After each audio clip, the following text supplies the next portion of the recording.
Dzień dobry, nazywam się Kaja Klimek, a to jest konkurs filmów krótkometrażowych na Festiwalu Filmów Fabularnych w Gdyni.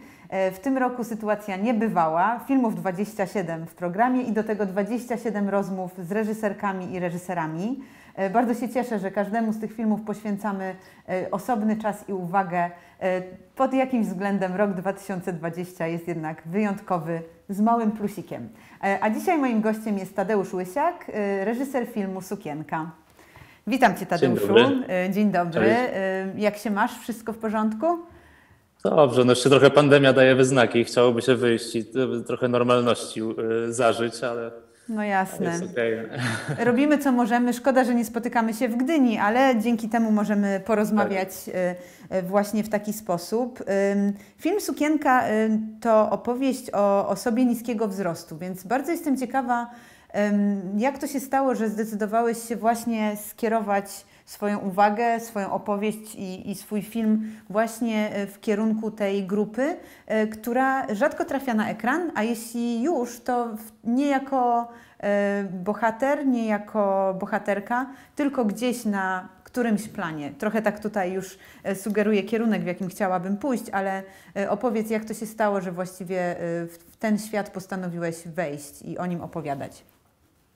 Znaczy to jest tak, że tak szczerze mówiąc na początku, kiedy myślałem o tym, jaki film chcę zrealizować, bardziej myślałem w ogóle o jakichś uniwersalnych emocjach, o tym, o czym chciałbym opowiedzieć, to co mnie boli, co mnie dotyka, co mnie interesuje w człowieku i w Polsce. I tak szczerze gdzieś po prostu ta samotność, potrzeba miłości, jakieś odrzucenie, ostracyzm, to wszystko gdzieś tam kiełkowało w mojej głowie. A ta konkretna bohaterka, ta w pewnym sensie specyficzna bohaterka jakby pojawiła się dopiero później, ale z tego powodu, że wydaje mi się, że jest wręcz idealnym nośnikiem właśnie tych uniwersalnych emocji. To znaczy ta charakterystyczna fizyczność tej bohaterki w sposób moim zdaniem dobry może te emocje zaprezentować. I gdzieś to się pojawiło, a szczerze mówiąc dodatkowym aspektem było to, że faktycznie tak jak powiedziałaś, takich postaci, takich bohaterów w kinie praktycznie nie ma. To znaczy oczywiście są wyjątki, jest Dróżnik, jest nie wiem, Gra o Tron, pojawiają się też postaci drugoplanowe jak u Lyncha czy Chodorowskiego, etc., ale no, w zasadzie wydaje mi się, że jeżeli chodzi o właśnie taką ten aspekt fizyczny, to nie jest nigdzie poruszone i nigdzie nie było, więc to też było ciekawe dla mnie i dla nas jako dla ekipy, żeby taką bohaterkę, wydaje mi się, no, po raz pierwszy to złe określenie, ale po raz pierwszy może tak mocniej zaprezentować w kinie i to było dla nas też istotne w tym faktycznie. Pisanie tego tekstu scenariusza pewnie było dla Ciebie dużym wyzwaniem, żeby też wejść w psychologię tej postaci, ale chciałabym najpierw zapytać o research. Czy Ty spotykałeś się z osobami niskiego wzrostu, które opowiadały Ci o swoich doświadczeniach? Jakoś poszerzałeś tę historię, żeby wiedzieć właściwie jak świat wygląda z ich perspektywy? Opowiedz trochę o tym, bo przypuszczam, że to nie jest tylko wzięte z Twojej głowy. Tak, oczywiście. No, dokonałem, wydaje mi się, dosyć dużego i długotrwającego researchu, ale jeżeli chodzi o spotykanie się, to w dużym cudzysłowie spotykałem się w taki sposób, jak trochę spotykam się teraz z tobą. To znaczy oglądałem dokumenty, widziałem na ekranie, oglądałem materiały, wywiady, et patati, et patata, a jeżeli chodzi o taki fizyczny kontakt, to w zasadzie tylko i wyłącznie z Anią właśnie, którą poznałem, która jest odtwórczynią głównej roli, którą poznałem będąc na pierwszym roku w Warszawskiej Szkole Filmowej. Robiliśmy taki projekt, gdzie w zasadzie właśnie grała drugoplanową rolę w moim krótkim ćwiczeniu i to był jakiś taki kontakt, który złapałem i który no, czasami bardziej, czasami mniej, ale utrzymywałem przez następne lata i w zasadzie, jeżeli chodzi o ten research, to głównie były materiały, które znajdowałem w sieci, dokumenty, kapitalne zresztą. No i ten kontakt z Anią właśnie i dużo też dała jakby sama rozmowa z Anią, chociaż faktycznie sam scenariusz napisałem jeszcze zanim zacząłem się z nią konsultować w sprawie tego projektu, więc no tak, dużo w sieci, bardzo dużo ciekawych historii, szczególnie, że jakby życie ludzi, którzy są obdarzeni taką fizycznością w Polsce jest no, muszę powiedzieć, że trudniejsze niż często na Zachodzie to bywa. Chociaż oczywiście to tam też jest ciężko i trudno, ale w Polsce, tak mi się przynajmniej wydaje z tego, co czytałem i widziałem, jest wyjątkowo trudno. Więc tak, no research został wykonany spory. No, trzeba było, żeby jakby zrozumieć trochę problem. Tak? I chciałam właśnie zapytać też o Annę Dzieduszycką. Na ile kontakt z nią i rozmowy z nią też wpływały na to, co ty najpierw napisałeś w swoim scenariuszu? Czy to faktycznie pod wpływem tej realnej osoby, która pewnie ma jakieś doświadczenia, na pewno ma jakieś doświadczenia również nieprzyjemne, związane z postrzeganiem osób niskiego wzrostu, czy to wpływało też na kształt tego scenariusza? Bardzo jestem ciekawa, na ile ty byłeś otwarty też na nią jako osobę, która naprawdę w pewnym sensie wie, o czym mówi i wie, w jaką sytuację aktorską tutaj wchodzi. To jest tak, że muszę przyznać, że jakby bardzo dużo czerpałem z Ani, bardzo dużo, ale tak naprawdę praktycznie żadnej konkretnej sytuacji, ponieważ cały scenariusz napisałem zanim zacząłem się z nią konsultować. I to raczej były rzeczy, które gdzieś zaczerpnąłem właśnie z internetu czy z dokumentów. Natomiast bardzo dużo dałem z Ani, jeżeli chodzi o w ogóle charakter tej postaci. To znaczy wiele z tekstów, które ja napisałem, wspólnie z Anią w pewnym sensie przerobiliśmy po iluś rozmowach, które dotyczyły też jej i jej jakby postrzegania rzeczywistości i tego, jak ludzie ją odbierają. Więc są takie drobne elementy, ale głównie w dialogach, które zostały wzięte od niej. Natomiast jednak główna część, w zasadzie 99% to tak naprawdę jest historia, która jakby jej nie dotyczy, chociaż potem się okazało, tak jak czytała ten scenariusz, to jest ciekawe, no to wielokrotnie się uśmiechała albo śmiała z tego powodu, że no jakby tak, to jest, tak jest po prostu. Ona powiedziała, że ten scenariusz jest bardzo prawdziwy i ona jakby to no gdzieś tam, no może w innej formie, ale gdzieś tego doznała po prostu. Więc tak to wyglądało. Chciałabym też zapytać w kontekście tego scenariusza tak szerzej, bo to jest dla mnie interesujące. Jakim wyzwaniem dla ciebie było pisanie w ogóle historii z perspektywy jednak postaci kobiecej opowiadanej?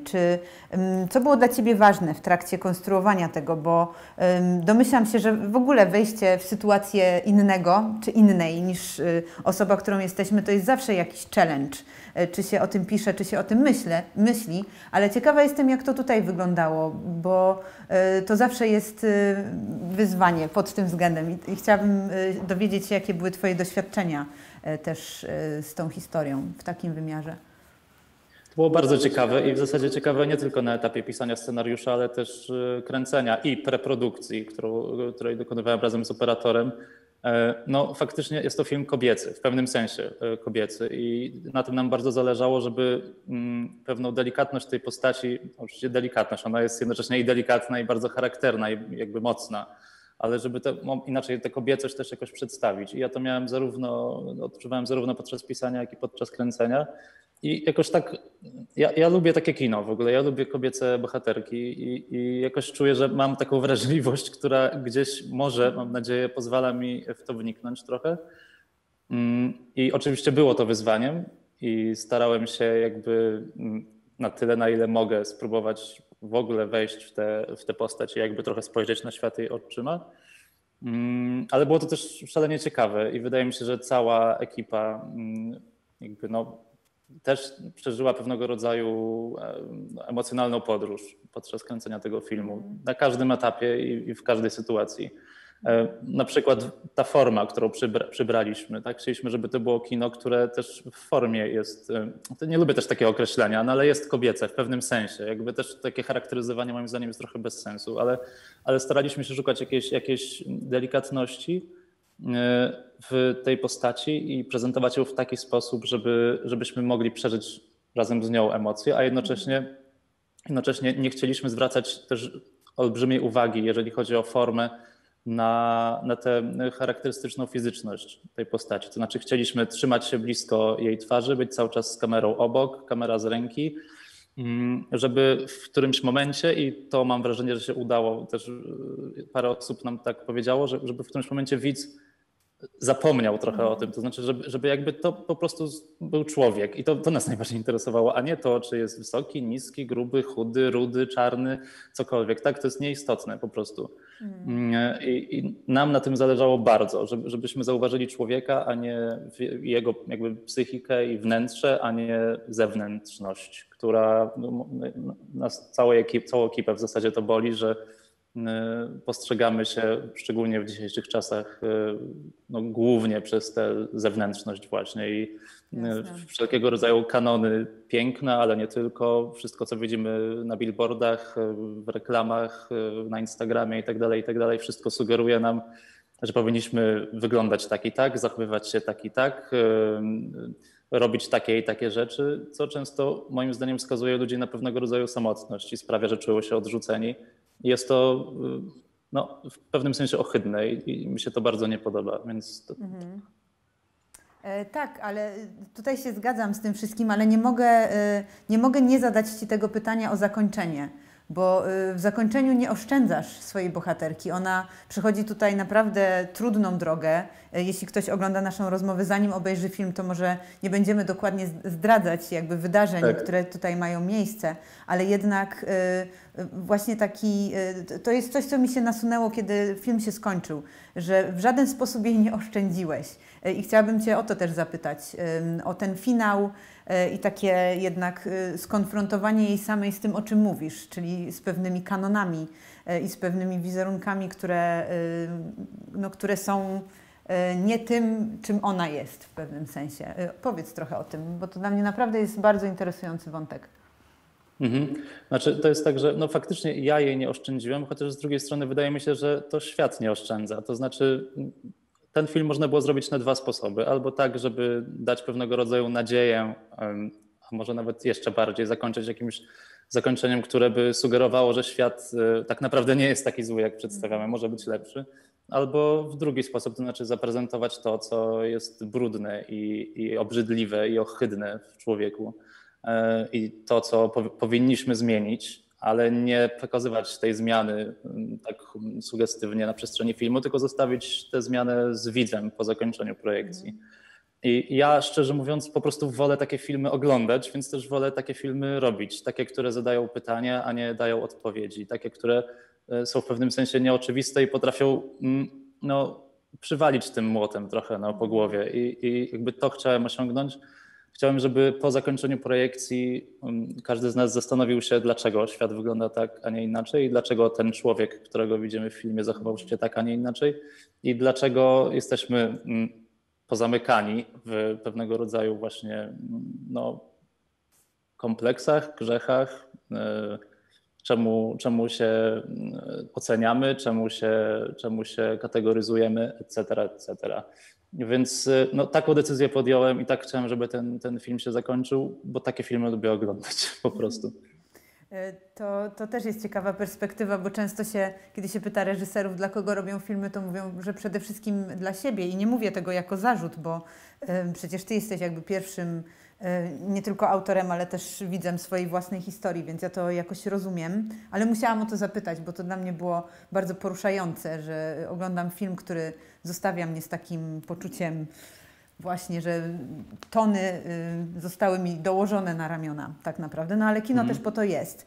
Ale żeby to nie było tak, że rozmawiamy tylko właśnie w takim mocnym i jakby nie było trudnym sensie, jest to też film jakby nie było o przyjaźni, więc chciałabym też zapytać o postać graną przez Dorotę Pomykałę i to, jak one tutaj ze sobą grają na ekranie, bo faktycznie jest tutaj chemia i duża energia, więc ciekawa jestem, czy rozważałeś też inne aktorki, czy to było jasne, że to będzie Dorota Pomykała i jak właściwie ta historia tutaj się też rozgrywała, bo mówisz, że Anna dużo wniosła do tego filmu, więc jestem ciekawa, czy z tą bohaterką, przyjaciółką, wsparciem i bardzo taką mocną też postacią też tak było. Tak, ja pisałem ten scenariusz już myśląc o właśnie Dorocie Pomykale. Jakoś no, bardzo lubię tę aktorkę i bardzo uważam, że jest jedną z najlepszych polskich aktorek. No to było, oczywiście okazało się strzałem w dziesiątkę. Ja zobaczyłem tę chemię, która była pomiędzy Dorotą a Anią na pierwszej próbie i byłem no, zachwycony. Zresztą to, co powiedziałaś, tak ja po tej pierwszej próbie, w takim pierwszym w zasadzie spotkaniu między nimi, wziąłem Konrada, operatora, na bok i powiedziałem, kurde, a przecież my jeszcze robimy film o przyjaźni właśnie, że to jeszcze tak mocniej wybrzmiało, bo w scenariuszu to gdzieś funkcjonowało, ale może nie był tak mocno położony na to nacisk. I ja troszeczkę jeszcze zmodyfikowałem scenariusz po tych spotkaniach właśnie, kiedy zobaczyłem, jak wspaniała jest ta chemia pomiędzy nimi, żeby on też opowiadał o tej takiej no, babskiej, kobiecej przyjaźni pomiędzy tą Renatą a Julią w filmie, czyli Dorotą i Anią. I no, też mi się wydaje, że pomimo, że ten film ma no, dosyć dużo elementów właśnie ciemnych, mrocznych, no, dosyć mocnych, o tak, to bardzo staraliśmy się całą ekipą, żeby też poprzetykać to takimi elementami jasności. W zasadzie można powiedzieć, że no jest naprawdę kilka takich momentów, w których widownia na festiwalach się śmieje po prostu, tak? Czyli jakby gdzieś takie elementy delikatnie komediowe i Dorota Pomykała jest w tym no, genialna. Ona potrafi zagrać zarówno tę jedną stronę, jak i drugą. Ona tutaj była strzałem w dziesiątkę. I też ważne było dla nas to, co też tutaj no, dużo Dorota dała od siebie, żeby ta przyjaźń pomiędzy tymi kobietami ona była autentyczna. To znaczy w przyjaźni jest często tak, że rzadko się tak klepie po główkach, że tak powiem. To nie jest nigdy takie przesłodzone, cukierkowe i tak dalej. Jakie są naprawdę tacy przyjaciele, którzy się znają od lat, to bardzo często potrafią być dla siebie z pozoru niemili. I bardzo mi zależało na tym, żeby taką przyjaźń pokazać. Znaczy ona z zewnątrz wydaje się dosyć taka no twarda, one potrafią sobie dogryźć, potrafią sobie przykopać, ale w środku czujemy jednak ciepło i miłość. I bardzo chciałem, żeby ta przyjaźń i ta jasność tej przyjaźni wybrzmiewała w tym filmie. I tutaj z ogromną pomocą przyszła Dorota Pomykała. Też bardzo dużo od siebie dawała na planie, ponieważ ja bardzo lubię zezwalać na pewnego rodzaju improwizację i oczywiście scenariusz scenariuszem i pewne ramy muszą być, ale gdzieś jak już jesteśmy podczas sceny, no wręcz zachęcam do tego, żeby ją burzyć i coś jakby dodawać od siebie i tutaj Dorota po prostu, no, ona umie to robić, bardzo dobrze umie to robić i tak domyślałem się, że tak jest i faktycznie na planie tak było, więc no jest przynajmniej kilka naprawdę, wydaje mi się, że dobrych tekstów, które zostały wymyślone przez Dorotę na planie. Szczególnie końcówka sceny w pralni jest improwizowana przez Dorotę. Super, to też dużo wnosi w taki projekt, szczególnie, że tutaj ta przyjaźń głównych bohaterek to jest chyba coś, co byśmy chcieli, żeby najbardziej z nami z tego filmu zostało, poza tym mrocznym światem i życiem Julii po prostu w rzeczywistości społecznej wokół siebie. Dziękuję Ci bardzo za tę rozmowę. Wychodzę z niej z myślą, że przyjaźń wszystko zwycięży, więc to taka pozytywna nuta. Tobie też tego życzę, bo zgadzam się z tym, że przyjaźń jest właściwie tym, co może nam w tych mrocznych i trudnych czasach najbardziej pomóc. Zatem dziękuję, trzymam kciuki i powodzenia. Mam nadzieję, że będziemy mieli okazję jeszcze kiedyś porozmawiać o Twoim filmie albo o tych następnych projektach. A tymczasem powodzenia na festiwalu w Gdyni. Dzięki. Do zobaczenia. Dzięki wielkie, do zobaczenia. Do zobaczenia, cześć.